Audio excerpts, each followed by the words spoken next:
Hello guys, আসসালামু আলাইকুম। আপনারা সবাই কেমন আছেন? আলহামদুলিল্লাহ আমরা অনেক ভালো আছি। তো আমি আজকে রান্না করবো আলু পটল মিক্স ভাজি। তো দেখেন কীভাবে আমি আজকে আলু পটল মিক্স ভাজি রান্না করি।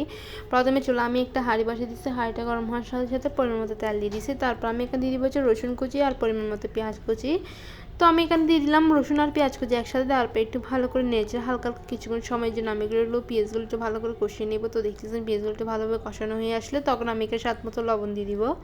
তারপর দিয়ে দিব সবগুলো মশলা। আমি এখানে ফার্স্টে হলুদের গুঁড়ো দিয়ে দিব এক টেবিল চামচ ধনিয়ার গুঁড়ো, মরিচের গুঁড়ো, জিরার গুঁড়ো সবগুলো দেওয়ার পর অল্প অল্প মরিচের গুঁড়ো সামান্য দিব, যে একটু বেশি দিব যেহেতু আমি ভাজি রান্না করতেছি সেজন্য। তারপর একটু ভালো করে নেড়ে চেড়ে নিয়েছি।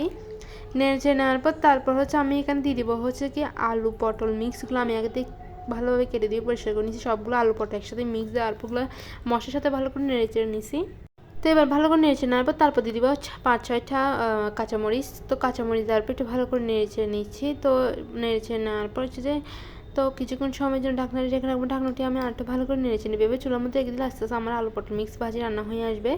তো দেখতেছেন আমার এটা বলতে গেলে আমার ফাইনাল লুক হয়ে গেছে। সবাই ভালো থাকবেন, সুস্থ থাকবেন, আল্লাহ হাফেজ।